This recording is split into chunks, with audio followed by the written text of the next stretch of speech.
What's going on, everyone? Happy Saturday. Earlier today I had the opportunity to clean up more of my house and throw away more garbage, and in the process I discovered something I purchased a while back that I really was excited about using and playing with, but I haven't gotten around to playing with as much as I would like to, considering how busy I've been searching for houses and working and making videos here on YouTube.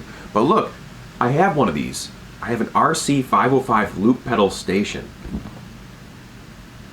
Do you understand how cool this is? And do you understand how uncool it is that I haven't played with this as much as I would like to yet? If you don't know what a loop pedal station is, more or less what you can do is you can plug in various instruments, microphones, and other forms of input into the loop pedal station, and you can loop certain sounds over and over again, and you can make some very, very cool sounds and songs while doing so. Well, this particular product not only loops things in a very, very easy to use way, but also has a number of different effects and fade in and fade outs, volume controls, all sorts of really fun stuff you can do with it. And it got me to remember about why I purchased it in the first place. I was very much inspired by 3 different artists to purchase this particular product, and these 3 artists had something in common. They were all very good beatboxers, and they were very good at improv, making up music right there on the spot, and they all used loop pedals in order to achieve better results with their skills. So I guess you can call all 3 of these artists beatboxing loop pedal enthusiasts, or loop pedal beatboxers, or something like that. I don't know. You can call them whatever you want. They are artists that I respect and admire, and I'd like to share those artists with you today. The first time I saw an artist create a song while using a loop pedal and beatboxing was an artist called DubFX. Now this artist, he did this video where he made up a song right there on the spot, and before he made up a song on the spot, he told a little story about how he was from Australia and how he was sick of just working crappy jobs, menial jobs, doing stuff that wasn't really artistically inspiring, where he wasn't able to show his creative side. And he decided, I'm just going to quit my job and I'm going to start touring, making music and performing on the streets wherever he goes.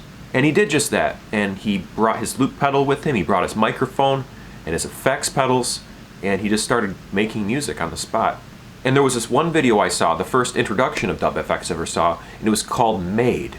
The song was absolutely amazing. He walked you through how he was making the song, and then he just starts performing it right there on the spot on the street, and he has someone recording him in a black and white camera. I'll put the link down below in the description. It is just absolutely amazing, very inspiring if you're an artist. At least it was inspiring for me as an artist, because it encourages you to embrace your artistic side and express yourself artistically and own it and do it, make it happen. The chorus goes, I ain't never gonna spend my time wondering why I never made it. I never made it, I never made it. I ain't gonna spend my days thinking about why I never made it. Oh no, I've never made it. And that chorus happens a couple times, and then the final chorus, he says something a little different. And I don't want to spoil it for you. You gotta watch the video. It's a beautiful song. You won't regret watching it, I promise. Even if you don't like beatboxing, even if you don't like really good singing and really good musical skills, you're gonna like it. Just watch the video. It's in the link below. Go ahead, check it out. And then my second exposure to loop pedal utilizing beatbox artists was by a fellow named Reggie Watts. Look at that guy, isn't he great? So my first taste of Reggie Watts was discovering him on a show called Comedy Bang Bang. I started watching this show when I was bored one night watching Netflix, and I stumbled on this comedy show called Comedy Bang Bang, and me being a fan of comedy, thought I'd watch it and give it a chance. The show stars Scott Aukerman, the host of the show. He's kind of very, very straight man, kind of like a very matter-of-fact and very dry humor this guy gives. And then Reggie Watts, he stars as the band leader of the show, where he's the only person in the band, so that's the joke. He's the band leader, but he's the only guy in the band, therefore he's the band leader. And anyways, he makes songs to lead in and out of different scenes in the show, and he's just absolutely hilarious with his amount of absurdity. His vocal range is really impressive too. His ability just to come up with music on the spot and improv it is just impeccable and amazing. And he's a master of nonsense and filling up dead space on stage with the art of pantomime, calculated pauses, very, very good with improv. Now the third artist is someone who just absolutely and utterly blew my mind. This artist was not only incredibly talented at just beatboxing all on its own, he was very, very talented at using the loop pedal technology, But in addition to that, he was also very talented at using various effects and other equipment that I just don't understand to make amazing music, improv completely all on the spot. And this artist's name is Beardy Man. My first time being exposed to Beardy Man was watching a video called Beardy Man Live in the Underbelly. I'll put the link down below. Check this one out. It is amazing. This guy comes out onto the stage into a sit-down venue. People are sitting down watching this guy. He's about to do beatboxing and loop pedaling. And he just starts grunting at the audience. The audience grunts back at him. He points over there and grunts, and those people start grunting. He points over there and grunts. Those people start grunting. He starts yelling. They yell. And he does all of this without speaking a single word. And he just gets them all excited to say stuff and interact with him. And then he gets them all to stop by doing this. And all these people just kind of magically comply. If you're a performance artist, you know that this stuff is actually possible. I've done it before working at the Michigan Renaissance Festival doing stage shows with just gestures. You can get the audience to do various things. And it's just kind of instinctual, and it works and it flows. Anyways, Beardy Man at the first part of the video didn't do any beatboxing. He just comes out there and he just kind of charms the audience. He's just a very charming person just looking at him. And then he introduces himself. He takes suggestions from the audience, and he takes those suggestions and literally makes up a song out of it. He asks the audience where they're from, and they all say something different, of course, and he asks the audience what's their favorite color. They all, for the most part, a lot of them say blue, which was really kind of weird. So we started making a song about using the color blue, about people from Edinburgh, and then all these other things. He just takes all these suggestions and he makes up a song on the spot. He even asks them what genre he's going to make the song in.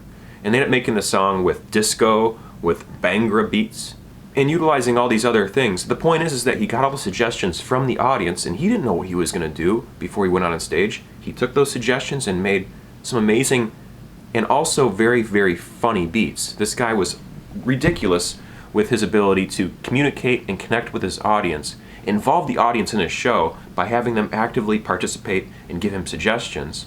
And so much to the point that he managed to turn a sit-down venue into a dance party for about 30 seconds, where he gets them up off their chair. He did this by saying, "Get off your chair, get off your seat, everybody move your feet. Get off your chair, get off your seat, everybody move your feet." And he encourages them to do that, and then sure as heck, once he starts fading the music up and down while saying that, "Get up off your chair," everyone gets up and starts dancing to this drum and bass beat he just made up out of nowhere. I'll post the link down below. Watch the videos. You will not regret it. These are amazing artists. Anyways, it's been a day around the house taking care of all that stuff and rediscovering this nice purchase I made a while back. Brought back those fond memories of those three amazing, amazing, stellar performance artists that I admire, and that maybe one day I'll be able to emulate in some way. We'll see. Maybe one of these days I'll do some sort of loop pedal experiment here on my channel and put my own spin on things. But until that day comes, I'm going to keep on doing what I'm doing and grinding away at the things I have to grind on.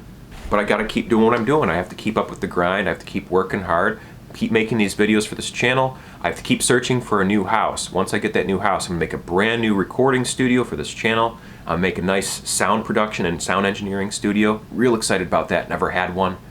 And once I get the home, I'll be spending a lot less time searching for a home, therefore spending more time creating more art for this channel. You see how this goes? All circular like? Anyways, folks, it's really late and it's Easter tomorrow and I'm real excited. I gotta get to bed before the Easter bunny just skips past my house and doesn't even bother hiding any chocolate in it. Is that how that works? I'm not sure if that's like a Santa thing or an Easter bunny thing. Anyways. Oh, also, for Easter tomorrow, we have a very, very special guest I will be interviewing. So make sure you check out my Easter special video. And if you're new to my channel, please know that I post every single day here on YouTube, partially as an experiment to track my progress as a content creator throughout the year of 2021, starting off without knowing anything about video production or content creation, all the way up to now, this point right here that you're seeing me talk. And also because I have a lot of stuff to say and a lot of interests, and I'm all over the place, so I have to do it somewhere, and YouTube seemed to be a good enough place for me. And know that every single Sunday I post another tutorial on something to do with the circus and flow arts. So if you want to learn the very basics about how to juggle, or the basics on how to learn how to juggle clubs, this stuff's for beginners. I teach beginners how to do the basics of these things. Or if you want to learn how to contact juggle, this is what I'm best known for right here. It's a lot like that thing that David Bowie did in the Labyrinth. Or even if you want to learn how to spin things on your finger. They call it pediddling. Here, I can do it right here while I do it over there. Double trouble, huh? Or if you don't want to learn how to pediddle, you can always just learn how to do the devil sticks. I got a couple of videos on how to do techniques like that. And if you're not interested in learning how to do circus and flow arts, check out my playlist section anyways. I post a lot of different content about different things, and chances are you'll probably find at least something in there that resonates well with you. And if you're not interested, I appreciate you even watching this video to the end. You made it this far. So thanks very much. From myself, the Amazing Flec, and my lovable companion, Lucy the Cat, we'd like to thank you all for stopping by. And remember to never give up, do your best, stay true to you, and be amazing. Peace. Thanks for watching.